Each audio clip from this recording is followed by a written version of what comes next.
Welcome back again. This is Fox, the next installment in our Satisfactory Let's Play. When you joined me last time, I was putting the roof on this fuel gen facility. It's totally done now. Everything is all encased in. Looks super cool. All the belts are hidden beneath. Everything is as intended. We're producing 90 turbo fuel per cluster, so 90 times 5 is 450, I believe. We are producing 450 turbo fuel per minute. That in turn is powering 60 turbo fuel generators. They're all running overclocked, so they use exactly 7.5 turbo fuel a minute. So 7.5 times 12 is 90. It's just the way the numbers worked out for me to have 12 on each cluster. But yeah, looks really cool. Super pleased with how this came out. If you haven't seen any of the videos of this, and if you've came for the description and thumbnail of the one that we are going to talk about in a minute, then there'll be a link in the description to part one of this.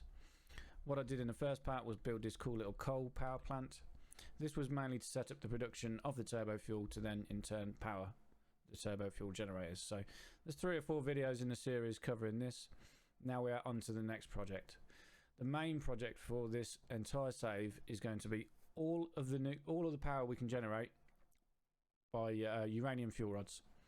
The main reason we're not going to use plutonium fuel rods is because I want 0 waste. So we're using all of the uranium on the map, using the best alternate recipes we can to generate the most power we can from that uranium. I have started working on this already, as you can see in the distance. This bus here, this is bringing in 2 of the uranium nodes. One of them is in the bamboo forest and one of them is way over in the back there. This is wider because it will be bringing in bauxite and other materials for the next phase, which is going to be the plutonium fuel rods. Once these nukes are done, we've got a long way off yet.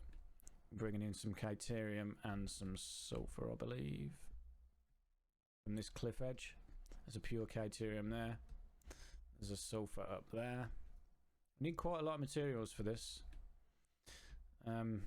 If you're interested in the exact numbers, then let me know and I'll leave it in the description. Or I could even provide a link to the Satisfactory calculator that I'm using. I'm not going to bore you with all that today. I'd rather talk to you about the logistics and then move on to the actual starting the production. So let's talk about how I've decided how to do this. We can produce 50.4 uranium fuel rods a minute using all the uranium on the map and some select alts which enable us to do this. Now 50.4 uranium fuel rods divided by 0.2, which is the burn rate of a standard nuclear reactor, means we can have 252 nuclear reactors. Now I decided straight away, this time around I didn't want to make them all in one factory. I wanted to make them in clusters, if you like, and I decided on 9. Anybody who knows me knows that I work in multiples of 9 anyway, anytime I can, because it just makes things so easy. It's just 3 splitters, split 3 times.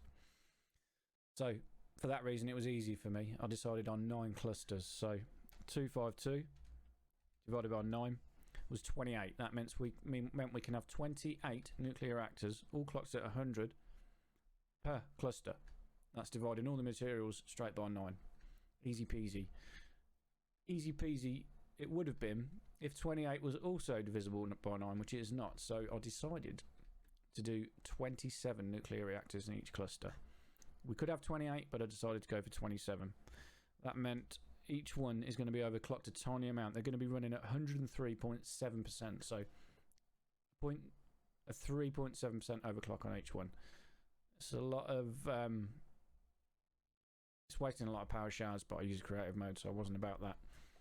For aesthetics, it's going to look better. We've got a 9-sided shape here, which is a nonagon. I used air reactions to create this 9-sided shape. I am going to be doing a video on how I did that later down the line. I'm thinking about doing a full series on area reactions. I've used it a lot over the years.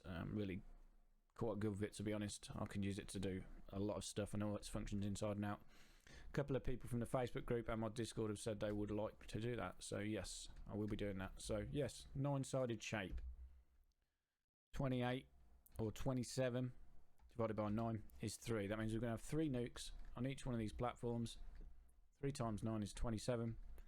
27 times 9 is 243 nuclear power plants. So 9 exactly identical factories, all processing all of the materials that they need to make the uranium fuel rods in their own little factory.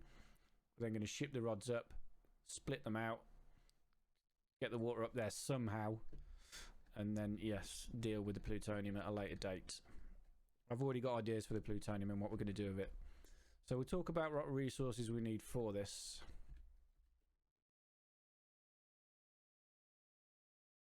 I suppose it would help if you had some sound. Might add a bit to the ambience. I deleted it while I was testing my audio, but never mind.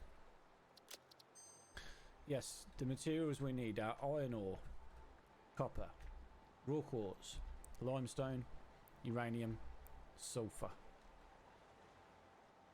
Iron, copper, quartz, limestone, uranium, Catenium and sulfur.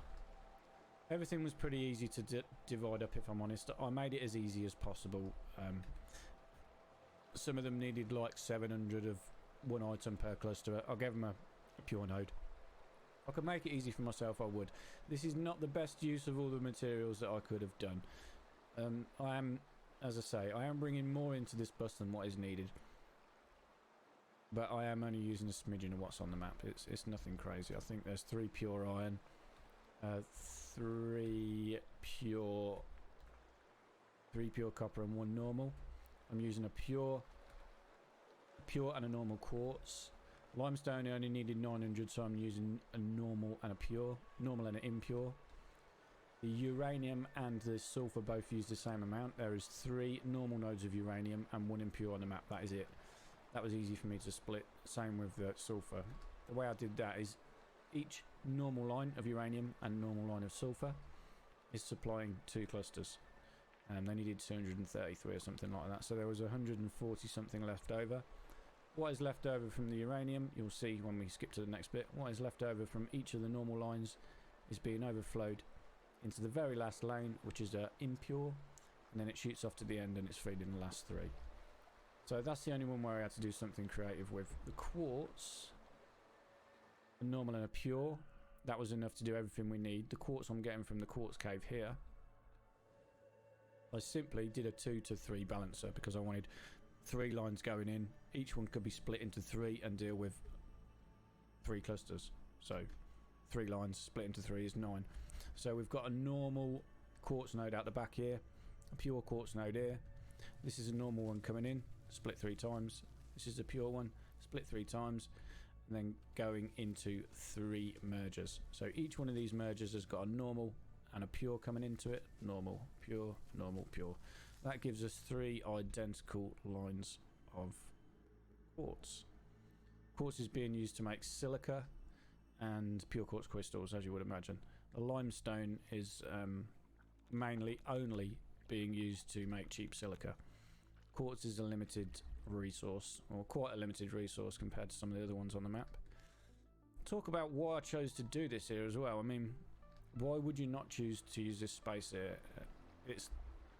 It's a massive amount of space. It's got everything at hand.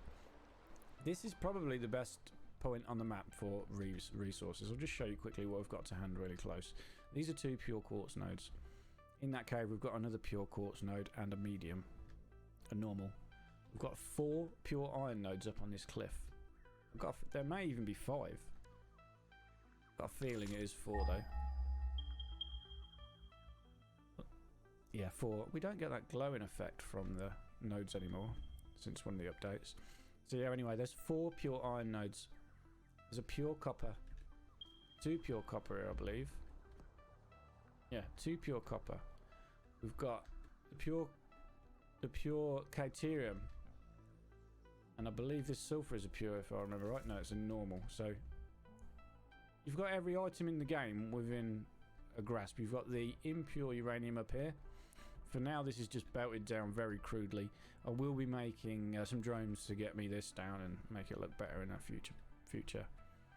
the future, should I say. So yeah, very close to hand.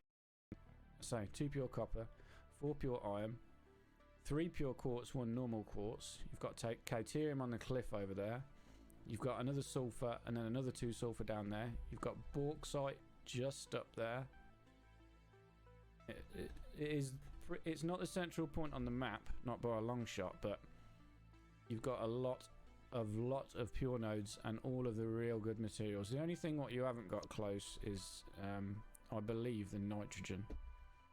Also, if we go down Gold Coast a bit to the east, we've got all the oil in the world. I think there's 3,600 oil here. I'm only using 1 pure node of oil at the minute, generating me 600 a minute. I believe I only needed 340 oil for the whole thing to make all of these uranium fuel rods. But yeah, the plan was belt everything in to this main bus, divvy it up. This is the overflowing I was on about. So this normal node is overflowing because it's only using 440 something into the impure here. This normal line is overflowing into the impure here.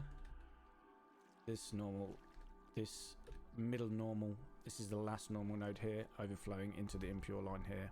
And then this impure one, which is the one on the left hand side, is dealing with 3 clusters instead of 2. So the last one comes down here, splitter 3 ways, easy peasy. Exactly the same with the sulfur, that's getting split up and overflowed the same way. You can see this one here, these 2 here.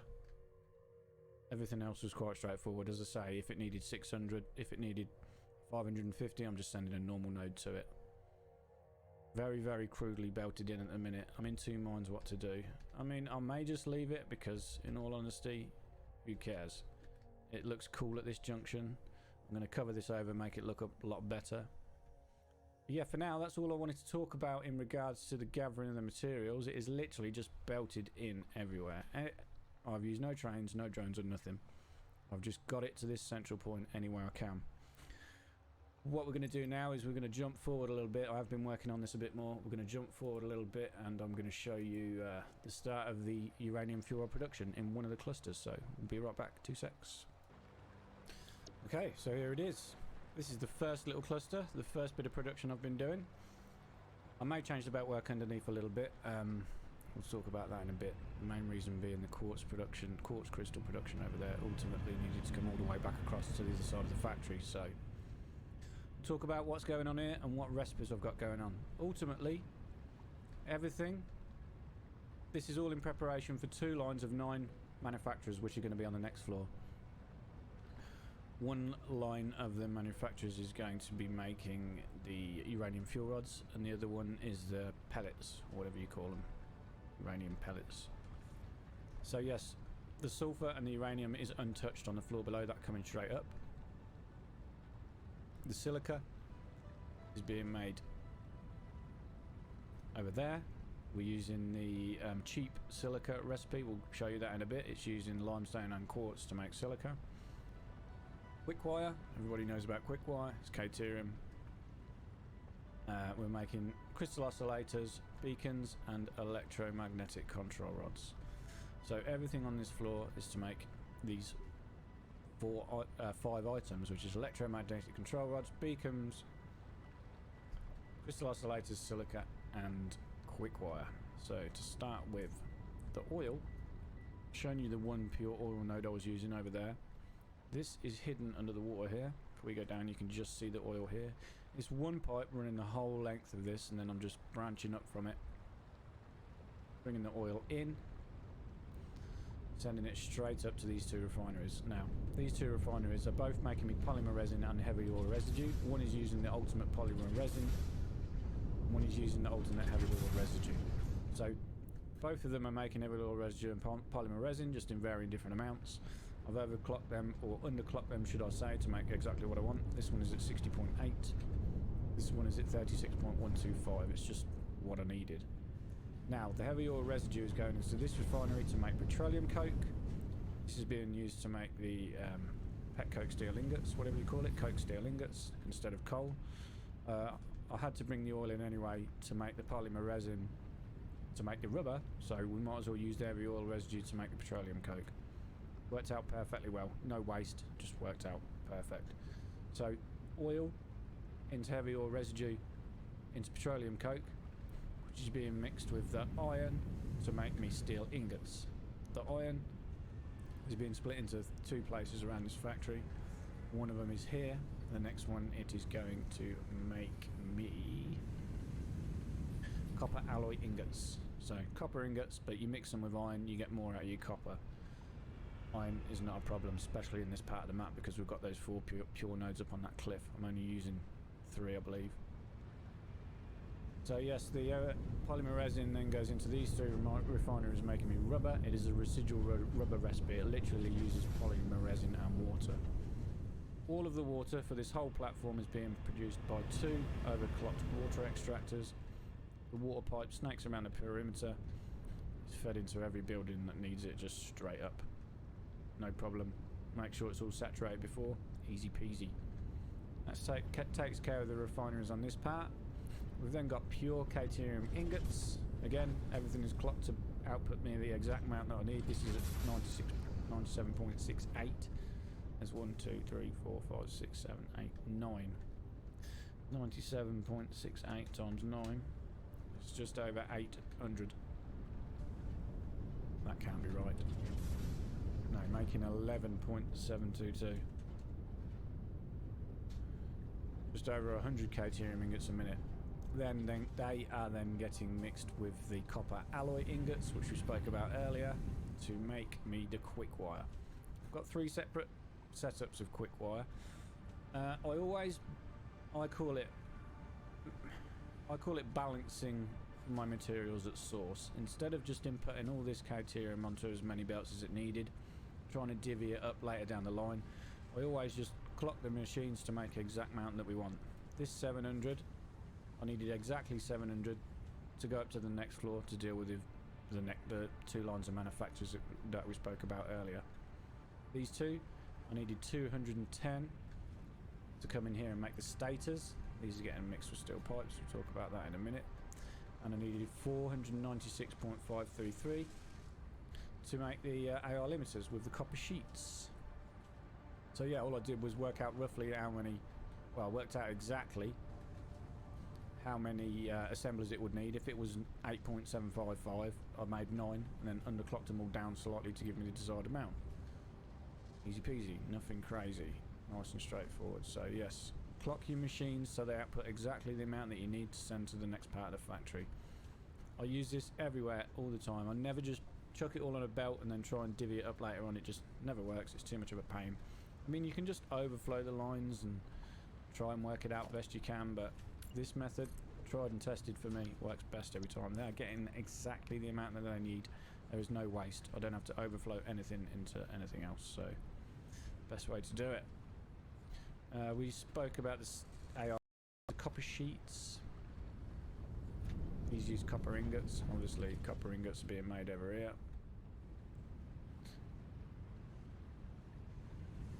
These 2 copper ingots come down, come along this bus here, along here, into the refineries making the steam copper sheets, and then these are being fed straight into the assemblers making me the AR limiters. The AR limiters had 2 destinations. One of them was the manufacturers making crystal oscillators. They are using the rubber that is over there, being made by the polymer resin. They are also using quartz crystal, which comes from... Quartz crystal comes from this fella here. This is what I said. I really wanted to get this guy down here so I could have the belt coming along this back bus and be fed into there. So I may shift this quartz crystal production around before I move on to the next stage, but for now it's going down, over and up there. So I mean, it's tucked away here on its own. It's not causing much hassle. Tiny bit of clip in there, but who cares? Crystal oscillators, quartz crystal, rubber and AR limiters. We've dealt with all of that. This is the beacons. This is using steel beam, steel pipes and crystal oscillators. So the crystal oscillators are coming straight out of here into the steel beacon. Again, this one manufacturer here is making enough crystal oscillators to feed the beacon manufacturer. The other 3 then fed around up to the top, ready for the next level. Only thing we haven't covered is the steel production. This is the silica. Should talk about this. This is real straightforward. So cheap silica. Instead of just using raw quartz, it uses limestone as well. So everything is bust from underneath on this. Got the raw quartz and the limestone. Just a standard manifold fed up to the top. Again, everything is clocked. All of these refineries are clocked exactly the same amount to make the exact amount of silica that we need. It was only going to one place. I've got 6 assemblers here. Clocked at 88.888%. That means they're making 23.33333 times by 6 is just under 140 silica a minute. Nice and straightforward. Cheap silica. Steel. Steel pipes, steel beams. Steel beams are only going one place. Needed one manufacturer for that. Clocked at 14.9%. Very small amount of steel beams. That's going over there to the beacon manufacturer. Steel pipes. This one clocked at 44.8, making me 8.96 a minute. Steel pipes. That's going to the beacon manufacturer. The rest of the steel pipes are being snaked around. They go into these assemblers here, making the stators. So it's nice. I think it looks pretty good.